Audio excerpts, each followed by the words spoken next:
Okay, so number 3, it says an electric motor is tied by a cable to a box with a mass of 2,000 kilograms. Can you guys see that? Yeah. Okay.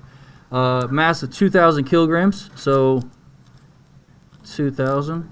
Oh, I'm running out of. Oh, I need a pencil. Stats. There we go. That the mass is 2,000 kilograms.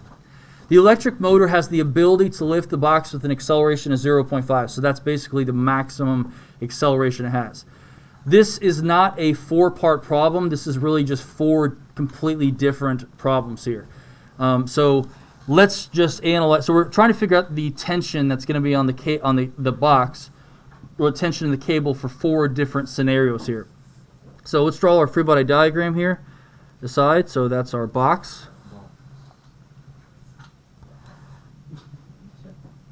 We do have our force of gravity that is down. We don't have a surface, so there's no normal force and there's no friction due to rubbing on the surface. There's no air resistance. There's no extra applied force. The best thing to describe what this cable is here is that it is a tension force, and that would be up because it has to counteract the weight of the box.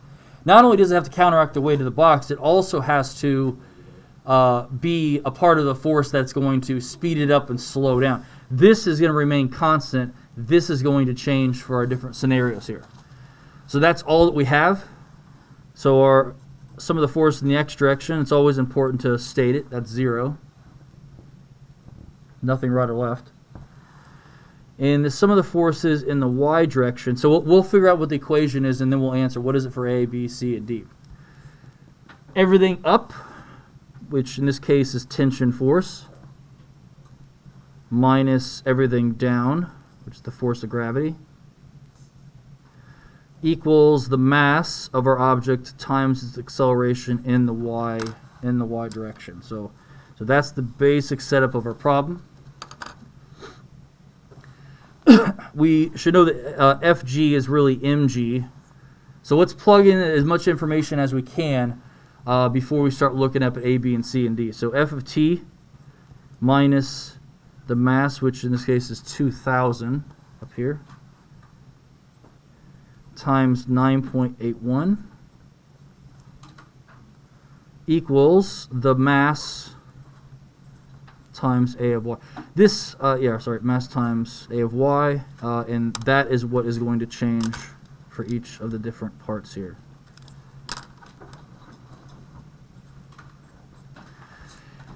Hey, let's go even further and figure out what that force of gravity is. The force of gravity is the weight, so 2,000 times 9.81 should be 19,620 equals 2,000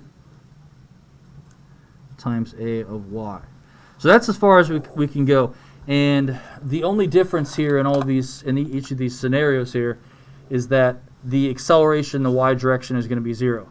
So as this changes here, we are seeing how is this going to change over here.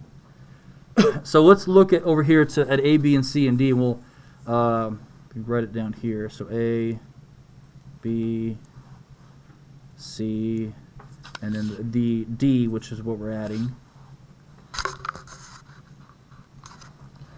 And then off to the side, let's figure out what the acceleration in the y direction is for each of these.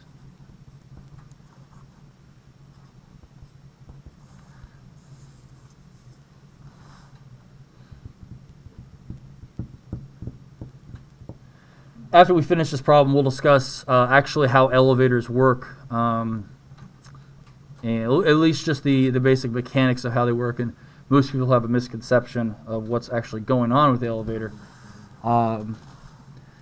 Realize elevators are engineered so that they are safe. Even just the basic mechanics of how it works, it's safer. Okay, so look back up here.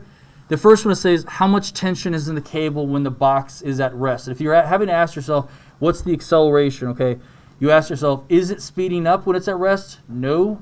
Is it slowing down? No. Is it changing direction? No. And if all three of those are no, that means when it's at rest here, the acceleration is 0. So it's at rest, the acceleration is 0. We'll figure what each of these are, and then we'll calculate each of them. Some later point in time, so part B is some later point in time. We're not looking at A and then B starts.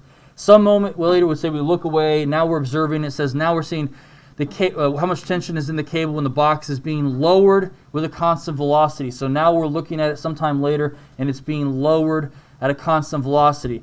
And you may be thinking, okay, it's lowering, so maybe it's accelerating, but you have to ask yourself, is this description here constant velocity? If it's constant velocity, that means it's not speeding up, it's not slowing down, and it's not changing direction because it's maintaining a straight line. So this would be 0 as well. Now, I'm gonna elaborate on that here. This may seem confusing of why this is 0, because if we were actually looking at this elevator, is it possible for an elevator to be at rest and then instantaneously be moving at a constant velocity? I guess what has to take place in between these two steps for it to really logically make sense? So it's not moving, and now it's moving at a constant speed. What has to happen? It has to speed up, okay? It has to accelerate. So if you're like, well, how can both of those be 0? It wouldn't necessarily. This is actually something we did when we did our dune buggy, the very beginning, where we turned those on, where I was just saying, hey, assume that it was already moving at the beginning. If you had a car where you were starting right at the front of the tape or right in front of the meter stick, and then you turned it on, technically it would have zero velocity, and then would actually accelerate and then be there. But I just said, hey, assume that there was no acceleration, that was already instantaneously moving at that. Okay, C says how much tension is in the cable when the box is being lifted. So that means in this, it's moving, the velocity here is moving up for both of these. And then it said, I'm just telling you for these, this is an acceleration of 0.5, so positive 0.5 here. And that's just something that I'm changing about the problem. I'm stating that and then I'm asking what would it be if it's going up, but the acceleration is this way. I want you to write above here, if you have room, whether or not is C speeding up or slowing down, and is D speeding up or slowing down? So I want you to write above here, or think about there, whether or not this box in C would be speeding up or would be slowing down. This is going back to the idea that the positive or negative of your acceleration is not the only thing that matters. There's what else matters in that. We have to look, or direction, we have to look, specifically, we have to look at which direction it's already moving at. And if you say it's moving up, and our acceleration is also up, speeding up. If we're moving up and our acceleration is going down, then it's slowing down. But it's not because we're not speeding up because that's positive. We're speeding up because that's positive and that's positive. We're slowing down not because this is negative. We're slowing down because this is negative and then this is positive over here. If they're opposites, you're slowing down. If they're in the same direction, you're speeding up. So that means this one would be speed up, slow down.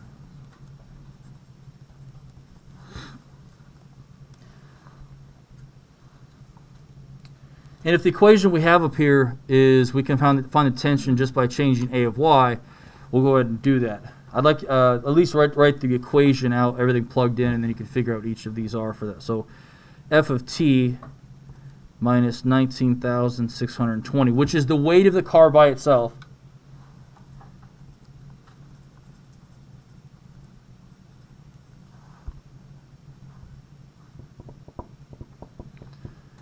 Not moving, or at least not accelerating, makes sense that the tension minimally has to hold up the weight of the car.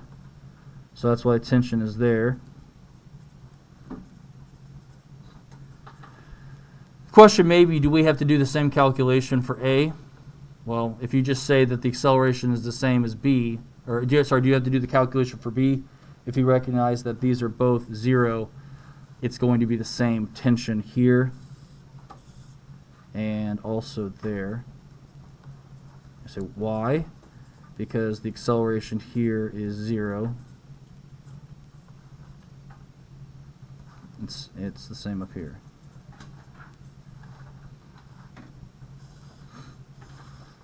Which, when we talk about how the elevator works, is actually a very, I want to say ingenious design, but I guess ingenious design. I say ingenious because most people would not think that an elevator works the way it does, and the idea that if it's moving at a constant velocity, all the tension has to do, or all the cable has to do, is just hold the weight. It doesn't have to hold any additional stuff. Then the other ones here, we are speeding up. So let's write out with still the same equation. Still have to deal with the weight or the force of gravity.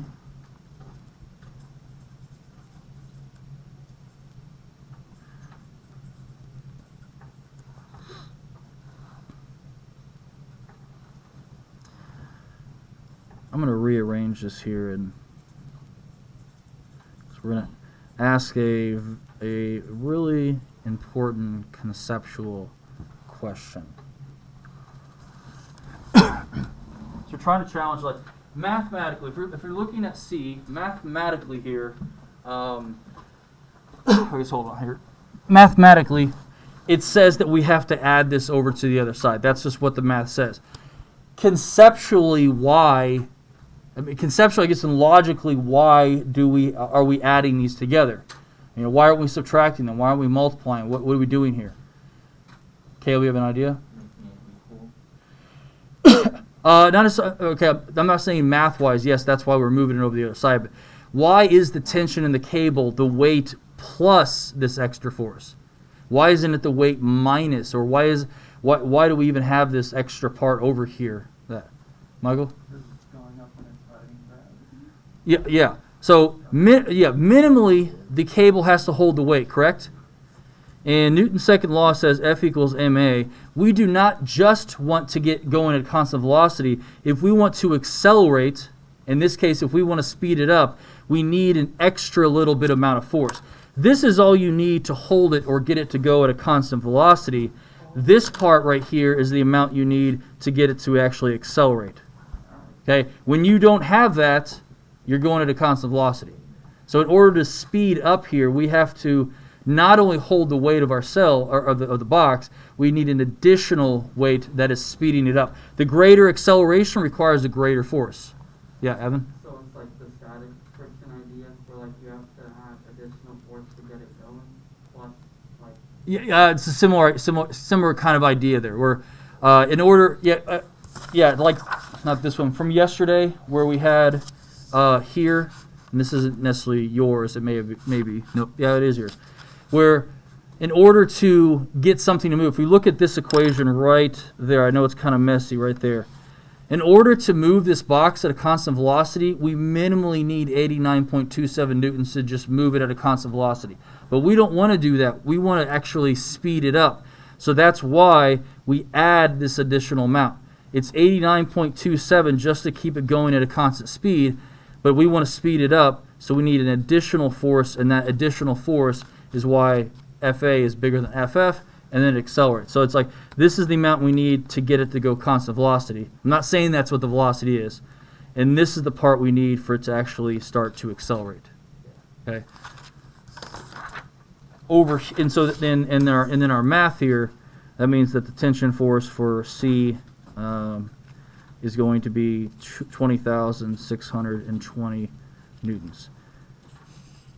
Which a very important design, engineering design problem is that if you're buying cables for your elevator, you don't just buy ones that can hold up just the weight of the elevator. Because if you're not thinking physics-wise, you say like, well, you don't even, you may have a maximum mass of occupancy. If it said, hey, maximum weight is this, that elevator cable hopefully isn't just holding that little bit. Because if you were to accelerate it all up, that additional force on that cable would cause it to break. Now, people do not design that way. There's redundancies we can talk about. And then I also want to talk about what's happening with this one. I know we're kind of getting off here. Okay. Now we have that 2,000 times a negative 0.5.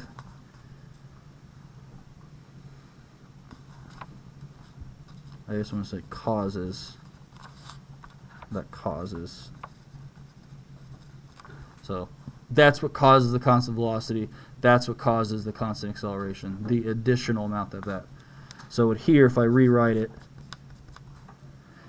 I am adding 19,620 to the other side, but I'm not adding those two values together because this is a negative number right here. This comes out to a negative 1,000. So I guess we're asking ourselves here, this is the minimal amount we need. Oliver, do you mind shutting the door over there? Yeah, thanks. This is the minimal amount we need to cause constant velocity.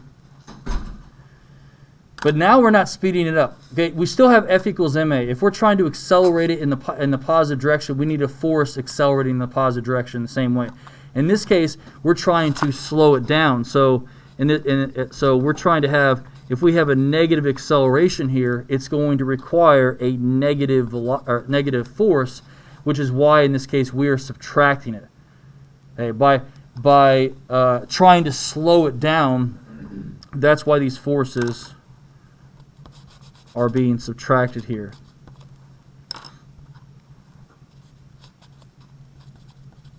I've never actually written it out like that. It makes a lot of sense there.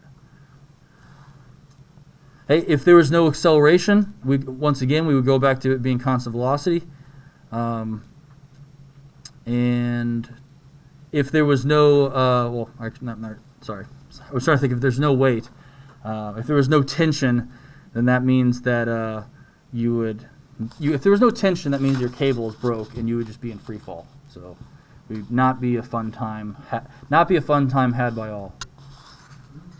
Okay, so that's sort of, I'm trying to match up the mathematics behind the conceptual, saying what does this actually make sense here. I'm going to talk about two examples, just because we have time here. I'm going to talk about two examples of how the elevator actually works here, but we'll sign out there.